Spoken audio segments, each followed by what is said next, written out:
تو میں یہ عرض کر رہا تھا کہ ہمارے نبی صلی اللہ علیہ وسلم کو اللہ نے دولت دی مگر آپ نے رکھی نہیں، جس کی وجہ سے ہمارے نبی کا لائف اسٹائل ایسا تھا کہ اس میں عیش و عشرت کا کوئی سامان نہیں تھا. لیکن اگر کسی نے پیسہ رکھا ہو پھر اگر وہ استعمال نہ کر رہا ہو تو یہ کنجوسی کا اعلیٰ درجہ ہے، شریعت اس کو پسند نہیں کرتی. آج لوگ پیسہ رکھتے ہیں، پیسے ان کے پاس جو ہے نا وہ فراری رکھنے کے ہیں اور گھوم رہے ہیں پھٹ پٹی پر، اور جب ان سے پوچھا جائے کہ یار یہ تمہارا لائف اسٹائل کیسا ہے تو جواب دیتے ہیں ہمارے نبی کی زندگی کیا تھی، سادہ تھی. تو بھائی ہمارے نبی کے اکاؤنٹ میں پیسے نہیں ہوتے تھے، آپ کے تو اکاؤنٹ میں پیسے ہیں، آپ کے تو بحریہ ٹاؤن میں پلاٹ ہیں، پھر جو کی روٹی کھا رہے ہوتے ہیں. ہمارے حضرت ایک دعوت میں گئے، ایک پیر صاحب نے نا، مرید نے دعوت کی، مرغے رکھ دیے، نہاریاں، اور وہ ایک پیر صاحب جو تھے اس کے جاہل پیر تھے، وہ پیر صاحب نے کہا یہ کیا رکھا اتنا کھانا، ہمارے نبی تو جو کی روٹی کھایا کرتے تھے، یہ کیا مرغے پکا کے اور بریانی اور نہاری، یہ کیا ہے یہ؟ تو حضرت نے فرمایا یہ آپ کے لیے نہیں ہے، یہ میرے لیے، آپ ان کے لیے بھائی کوئی مسور کی دال لیا بنا کے. سمجھ میں آ رہی بات؟ تو ایفیشنسی جھاڑنے کی کوشش کی جا رہی ہے. بھائی نبی صلی اللہ علیہ وسلم کے پاس تو کچھ تھا ہی نہیں، جو تھا تو شام سے پہلے صدقہ. پیر صاحب آپ کا جو مرید ہے اس کے اکاؤنٹ میں ابھی بھی 1 کروڑ روپے پڑے ہوئے ہیں، اور آپ کا اکاؤنٹ کون سا خالی ہے؟ آپ کی جیبوں میں ابھی بھی لفافے پڑے ہوئے ہوں گے، ابھی بھی لفافے پڑے ہوئے ہوں گے. یا تو سارا صدقہ کر دو، مرید سے بھی بولے سب صدقہ کر دے اور غریب ہو کے بیٹھ جائے. پھر بیچارے کے پاس کچھ ہے ہی نہیں تو پھر جو کی روٹی کھلائے گا، تو کھاؤ بھائی جو کی روٹی. سمجھتے ہو کہ نہیں سمجھتے ہو؟ تو یہ کانسیپٹ کلیئر کرنا بہت ضروری ہے کہ دین کا اس سے تعلق نہیں ہے کہ آپ کی گاڑی اچھی ہے، آپ کے کپڑے اچھے ہیں، آپ کے جوتے اچھے ہیں.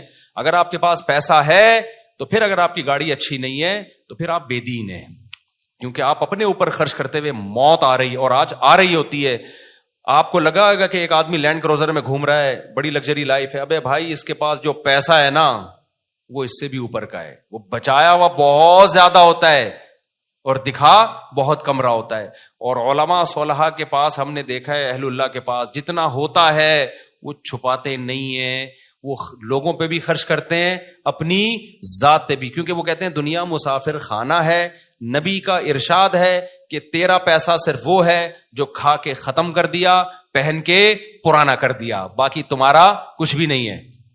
بہت سی چیزیں پنجابی زبان نے حل کی ہماری. کھلا کھاؤ تے انجوائے کرو، ہاں اسراف نہ کرو، اپنی اوقات سے زیادہ خرچ نہ کرو، یہ قرآن نے منع کیا. جتنی اوقات ہے اس کے اندر اندر رہو. ایسا نہ ہو کہ ایک روڈ اڑا دیا اور کل بھیک مانگ رہا ہے لوگوں سے، ضرورت جو ضروری خرچے ہیں وہ بھی پورے نہیں ہو رہے. تو یہ اللہ تعالیٰ ہمیں جو ہے نا سمجھنے کی اور یہ بیلنس ہماری زندگی میں اللہ تعالیٰ پیدا فرمائے. وما علینا الا البلاغ. سنتوں کے بعد انشاءاللہ سوال جواب کا سیشن ہوگا، جو بیٹھنا چاہیں بیٹھ سکتے. اللہ اکبر.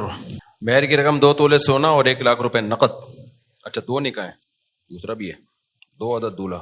وعلیکم السلام. ماشاء اللہ ماشاء اللہ. جی بل سید مجیب احمد آپ ہیں، اور دوسرے دولہا اچھا وقار الدین عثمان. اچھا ماشاء اللہ. سندس مجیب بنت سید مجیب احمد، اور مہر کی رقم ہے 2 لاکھ روپے. دلہن کے وکیل کہاں ہیں؟ آپ نے اجازت دی ہے کہ میں سندس مجیب ول سعید مجیب احمد کا نکاح 2 لاکھ روپے مہر میں وقار الدین عثمانی ول قطب الدین حقانی عثمانی حقانی ہے، لکھا ہوا حقانی ہے یار، اس کو صحیح کرو بھائی. اجازت دی کہ ان سے نکاح پڑھاؤں میں؟ ٹھیک ہے آپ کی طرف سے. اچھا بھائی دوسرے جو ہیں ریان مجیب ول سید مجیب احمد، اور دلہن کا نام سیدہ ادیبہ شاہ بنت آغا سید افضل شاہ. 2 تولے سونا اور 1 لاکھ روپے نقد. اس مہر میں دلہن کے وکیل یہاں کون ہیں جی؟ کہاں ہے جی؟ آپ نے اجازت دی ہے کہ 2 تولے سونا اور 1 لاکھ روپے نقد. اس مہر میں سیدہ ادیبہ شاہ بنت آغا سید افضل شاہ، ان کا نکاح میں ریان مجیب ول سعید مجیب احمد سے کروں. اجازت ہے جی؟ الحمدللہ نحمده ونستعینه ونستغفره ونؤمن به ونتوکل علیہ ونعوذ باللہ من شرور انفسنا ومن سیئات اعمالنا من يهده الله فلا مضل له ومن يضلله فلا هادي له ونشهد ان لا اله الا الله وحده لا شريك له ونشهد أن سيدنا وحبيبنا وشفيعنا وسندنا محمدا عبده ورسوله صلى الله تعالى عليه وعلى آله وأصحابه وبارك وسلم تسليما كثيرا كثيرا. أما بعد فأعوذ بالله من الشيطان الرجيم. بسم الله الرحمن الرحيم. يا أيها الناس اتقوا ربكم الذي خلقكم من نفس واحدة وخلق منها زوجها وبث منهما رجالا كثيرا ونساء واتقوا الله الذي تساءلون به والأرحام إن الله كان عليكم رقيبا. وقال تعالى يا أيها الذين آمنوا اتقوا الله وقولوا قولا سديدا يصلح لكم أعمالكم ويغفر لكم ذنوبكم ومن يطع الله ورسوله فقد فاز فوزا عظيما. وقال النبي صلى الله عليه وسلم النكاح من سنتي وقال فمن رغب عن سنتي فليس مني. وقال النبي صلى الله عليه وسلم تزوجوا الودود الولود فإني مباهي بكم الأمم. وقال النبي صلى الله عليه وسلم تزوجوا ولا تكونوا كرهبان النصارى. جناب وقار الدین عثمان والقطب الدین عثمانی میں نے 2 لاکھ روپے مہر میں آپ کا نکاح سندس مجیب ول سید مجیب احمد سے کیا. آپ نے اس نکاح کو قبول کیا؟ جزاک اللہ. جناب ریان مجیب ول سید مجیب احمد، میں نے 2 تولے سونا اور 1 لاکھ روپے نقد اس مہر میں آپ کا نکاح سیدہ ادیبہ شاہ بنت آغا سید افضل شاہ سے کیا. آپ نے اس نکاح کو قبول کیا؟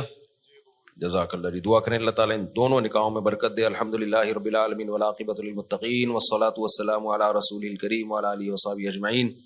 اللہ تعالیٰ بہت مبارک کرے بھائی، آپ ماشاءاللہ بہت مبارک کرے اللہ تعالیٰ. وہ تمیز کا کام ہے نا، تمیز والا کام. نکاح خاندانی لوگوں کا کام ہوتا ہے، سمجھ رہے ہو. گلے میں شال ڈالتے ہیں تو کیا شال دوپٹے کے زمرے میں آتی ہے؟ شال ڈالنا جائز ہے بھائی. شال جو ہے نا وہ دوپٹے کے زمرے میں نہیں آتی. دوپٹہ آج کل دوپٹے کے زمرے میں نہیں آ رہا. خواتین جس قسم کا دوپٹہ پہن رہی ہیں وہ دوپٹہ ہے کیا؟ تو جو بھی جتنا پہن رہا ہے اس کو پہننے دو، اچھا ہے نا، تو اچھا ہی لگتی ہے. شال تو ہمارا کلچر ہے بھائی. ایک ہی تو اچھا کام کر رہا ہے وہ، اس پہ بھی آپ کو اعتراض ہو رہا ہے. پہنا کرو، شادیوں میں شال پہنا کرو، اچھا لگتا ہے یاد. اچھا بھائی، یہ دونوں دولہاؤں سے گزارش ہے کہ تھوڑا سا ادھر جا کے گلے ملیں تاکہ ہمارا سوال جواب کا سیشن متاثر نہ ہو. مجھے ایک بات بتاؤ، آج کسی کو کہہ دیا جائے، کسی کو عشق ہو جائے نا کہیں عشق، تو لڑکے کیا کچھ نہیں کر رہے ہوتے نا اس کو حاصل کرنے کے لیے، ڈپریشن میں جا رہے ہوتے ہیں، خودکشیاں ہوتی ہیں. اگر کوئی کہتے کہ تو 2 مہینے لگاتار روزے رکھے گا تو تجھے یہ مل جائے گی، تو رکھیں گے کہ نہیں رکھیں گے؟ کل سے ہی نیت کر لیں گے بھائی. اتنا بڑی قربانی انسان دے دیتا ہے.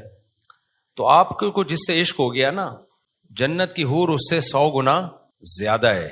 سمجھ رہے ہو کہ نہیں سمجھ رہے؟ تو اللہ نے اپنے نیک بندوں کے لیے جو جنت کی نعمتیں تیار کر کے رکھی ہیں وہ اس دنیا سے کروڑہا گنا زیادہ بہتر ہے. 100 تو میں نے ویسے ہی کہہ دیا. تو اس کے لیے کچھ بھی نہیں کر رہا انسان. نفلی روزے تک نہیں رکھے جاتے، رمضان کے روزے پورے نہیں رکھے جا رہے آج کل لوگوں سے. تو وہی بات ہے، اللہ نے غیب پہ پردہ ڈالا ہوا ہے. تو اگر اللہ وہ تھوڑا سا ہٹا دے تو دنیا میں اس کی تھوڑی سی مثالیں ملتی ہیں، بڑی سے بڑی لوگ قربانیاں دے دیں. تو سوچو آخرت میں جو اللہ نے اپنے نیک بندوں کے لیے جو تیار کیا ہے جن نعمتوں کو، وہ کیا ہوں گی. جزام بما کانوا یعملون. قرآن کہتا ہے جو تم کر رہے ہو نا اس کا بدلہ تمہیں ملے گا. تو بدلے کے طور پر اللہ کیا کم دے گا؟ وہ تو جہاں ہماری سوچ ختم ہوتی ہے وہاں جنت کی نعمتیں شروع ہوتی ہیں. تو اس لیے وہ تہجد گزاروں کے لیے رکھی ہے، زنا اور شراب سے بچنے والوں کے لیے، نماز کی پابندی کرنے والوں کے لیے، شریعت کو مکمل فالو کرنے والوں کے لیے اللہ نے رکھی ہے.